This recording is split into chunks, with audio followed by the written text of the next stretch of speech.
direction as I look at it is I'm trying to find one of your edges for me, and just know I'm going to be okay.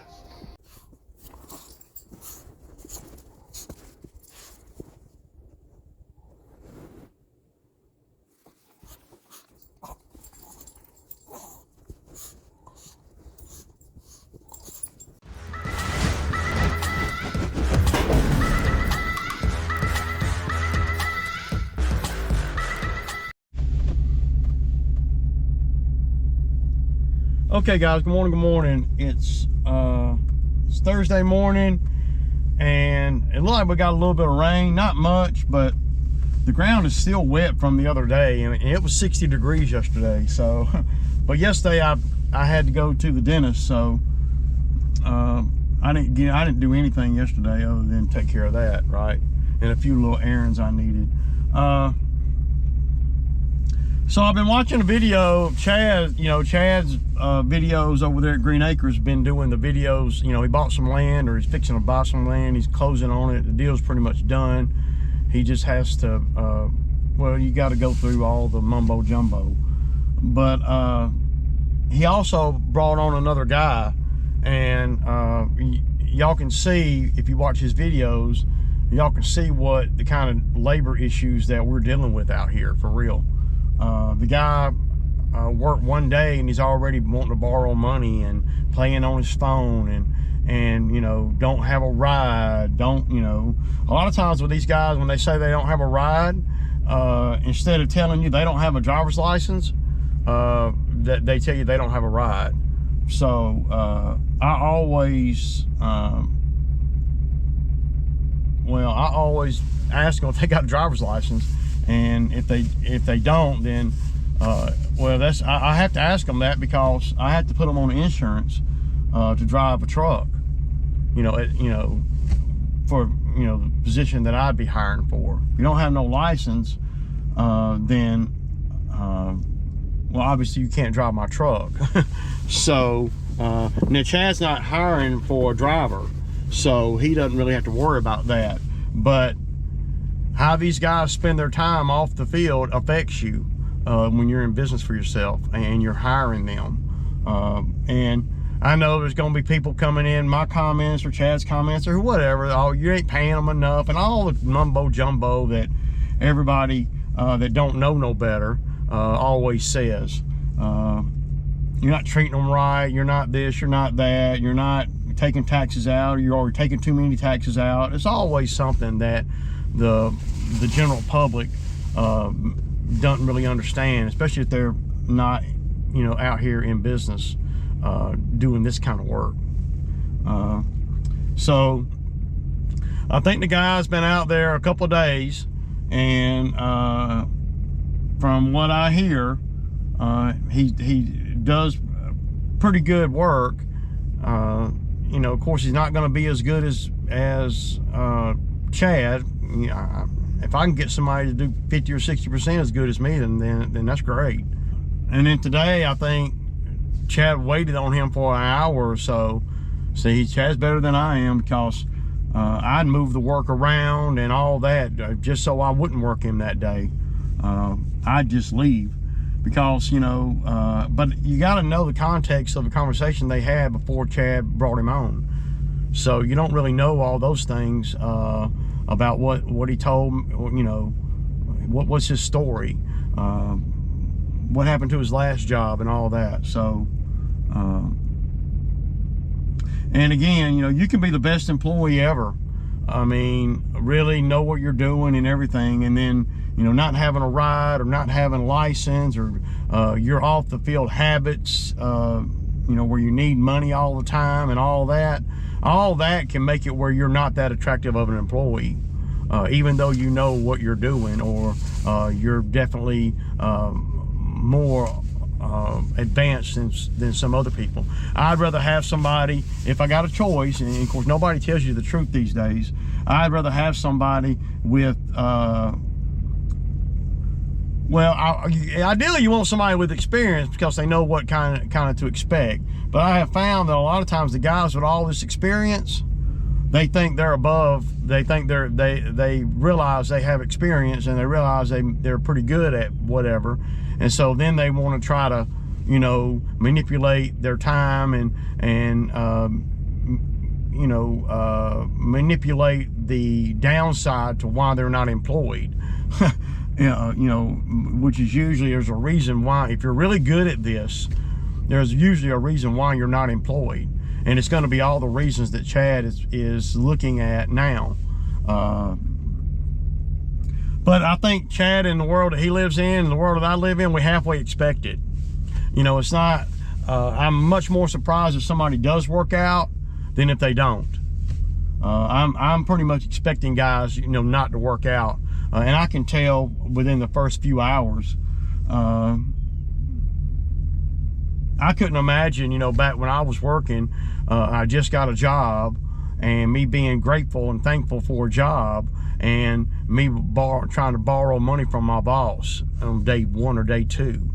Not money that, you know, that for the hours I just worked, but money for the next week that on hours I have not even worked. I've had that happen to me a lot out here, because you got all this equipment, you got all this business, you've been working hard for, you know, 15-20 years, you know, built up this business, and then they think they're gonna you know, they see somebody they can get money from easier than mom and dad or whatever. And you know, from a owner's standpoint, you know, I always want to help the guys out if I can, but as far as advancing pay on, now what I might do if I'm Chad, now I ain't telling Chad what to do or nothing, but what I may do if I'm Chad, and it's all self-serving, don't get it twisted. I just look like this, and Chad just looks like that. We know what the hell's going on, but we gotta either confirm or not confirm what's really going on. We already know in our head what's going on when it comes to guys that we hire. So what I may do, and this will be a twofold thing, what I may do if I'm Chad and the dude needs money, I may advance him money on the hours that he's already worked. I might do that. And I'll tell you, what I've done in the past when I have guys just like, I mean, dude, it's just like what he's going through right now. What I'll do is I'll go on and set them up to hang themselves. So say I bring him on Tuesday, right? He works Tuesday and Wednesday he wanting to get an advance on pay for next week, hours that he hasn't even worked. I'll tell him, no, I mean, I ain't doing that. But what I may do, just to go on, let's go on and cross him off the list or not. What I may do is go and pay him cash for the 2 days that he did work, and then expect him to come to work on Friday. And maybe I'm playing games, maybe I'm not, but I'm gonna go on and we're gonna go on and put it back on him, because I don't want to waste any more time than I have to. Of course, Chad's got more work than me, so he only knows what he's got going on. But for me, I just spread the work out a little bit, you know, move a job over to the next day or whatever. But what I would do, if he's that needy for money and I'm seeing that and he's already asking for an advance on next week's pay, when he can't even be at work on time this week on the 2 days that he has been, no, man, no. But what I may do to go on and damn is I may tell him something like, okay, so you worked, you know, Wednesday and Thursday, so I'll go on and pay you for Wednesday and Thursday, and pay him cash. I know that ain't real, and pay him cash, and then let's see if he comes to work on Friday. See, that's how you can go on and cross them off, because I can't count how many times I've actually done that, and you're really, well, you already know that's what's going to be the deal anyway. Now, sometimes I'm wrong, but very rarely am I wrong on that kind of thing. So you give him the cash for 2 days pay, or whatever y'all agreed to, whatever, you know, and he gets the 2 days pay, and then then he's supposed to come to work on Friday, and let's see if he shows to work on Friday when he got off work on Thursday with a little bit of money in his pocket. See, a lot of people ain't coming to work on Friday. If you know, I've had it happen more than not. So, how these young men, women, whatever, handle their money out here when it's a telltale sign of everything that you need to know. You don't have to ask them, because they ain't gonna tell you the truth. They ain't gonna tell you that you know. Chad was saying, you know, that Chad believes that he probably doesn't have a ride. He doesn't have a car or a truck or a vehicle. And that may be true. I've had guys come out here, work for a month, and when it comes time for them to finally, you know, I'm ready to put them on payroll and ready to put them on insurance, put them in the other truck, blah, blah, blah. And then only to find out they won't produce their driver's license. And you got to produce your driver's license to me for me to let you drive the other truck. I got to have a picture of your driver's license, because so I can put you on my insurance, and I got to have all that. If you don't have a valid license, obviously I'm not putting you on my insurance, and obviously you're not going to drive the other truck. And a lot of times guys come out and say they don't have a ride, but really what they're saying, without telling you, because it's a little bit embarrassing if they're 30 years old or whatever, they don't have a driver's license. And usually that goes right back to how they live their life. And, you know, they got, you know, a ticket they couldn't pay. That goes back to their finances. You know, I've had guys come out here and had their driver's license be suspended for a speeding ticket because they didn't pay it. Well, that tells you a lot. Well, I didn't have the money to pay them. Well, that tells you, well, you need to get the money to pay them. I mean, you know, you're not gonna be able to drive anybody's vehicle, you know, if you don't have a license. So a lot of times it usually comes back to they don't even have a license, much less a vehicle. A vehicle is like, well, no, they don't have a vehicle either. Now, sometimes they'll have a vehicle. I've had guys tell me, oh, my truck's in the shop, and their truck been in the shop for 3 months. You know, so if I'm Chad, what I do is I go on and pay him for the work that he's done up to today. I do that, and just as a test. But Chad would have to make that decision, because he's the only one that knows how much work he's got. And sometimes you have to flip that around. Okay, even though you kind of know dude ain't gonna work out, you kind of know, you're hoping for the best, of course, but you kind of know that these ain't gonna work out. But then you look at the list and you look at all the work you got to do for the next 10 days, and you're like, okay, I'll go through a little bit of headache dealing with this new guy to get all this work done, this heavier labor work done. And that happens a lot, I'm sure. And it happens to me all the time. Then what I end up doing is I turn it all the way around, and I hold their money. I won't loan him the money, and that'll guarantee he comes to work on Friday. So it's important to where you're at and how much work you got. A lot of times for me, I get so caught up in my own crap that I want to go on and let's go on and nip that in the bud so I can figure out somebody else. And so I will test them. Testing them is the only way I know to really know what they're going to do. And I'm not saying dude will fail the test. And when I say testing, I mean by going on and fronting him a little bit of money. You know, and I ain't talking about fronting him money that he ain't worked yet. I'm talking about fronting him money that I got to pay him anyway, that I already owe him for work that he's done today and tomorrow. Ain't no way I'm advancing him money off of next week's paycheck. No, I'm not doing that. But really, it's really, to me, it sets a bad precedent. But the thinking is they ain't gonna be out here anyway. So, you know.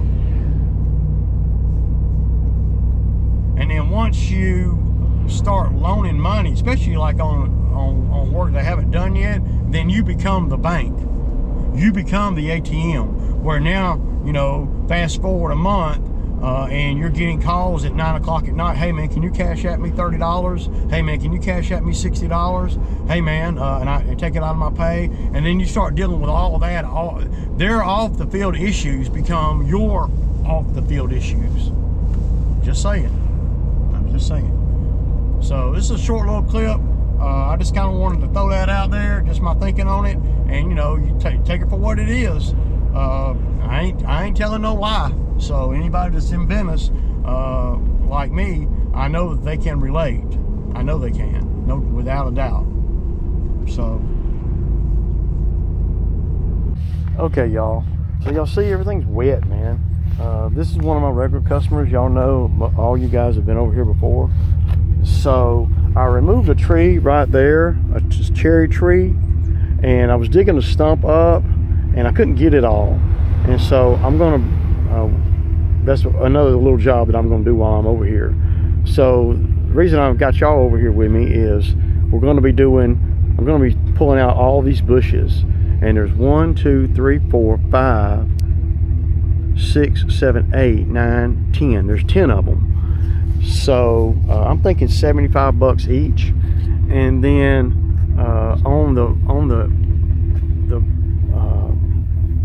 the holly on the corner, I'm gonna get it off the house, and I'm gonna cut all the limbs off the bottom of it. We may remove it, I don't know for sure yet, but she was leaning toward us trimming it back, making it look like a tree, cutting all the limbs off from the ground up about 3.5, 4 feet, making it look like a tree and thinning it out like a tree, doing the same thing on this end. So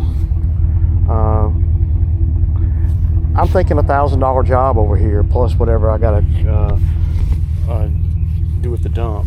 And having a skid steer over here for a minute, I'll be able to do some other stuff too, but you can't get on the ground. You can't really do anything over here right now. It's just really wet. The road's wet. And I'll bring the grinder over here. I think she'll come out better removing those hollies, and all I gotta do is just cut it off and then grind the stump down. Same, you know. So now the regular bushes, you know, the smaller ones, I'm just gonna pull them up with a grapple bucket. Go in and go right up in and put the back of the machine up against that big holly, and then just go that way, pulling everything up. So minimal turning, right? Yeah.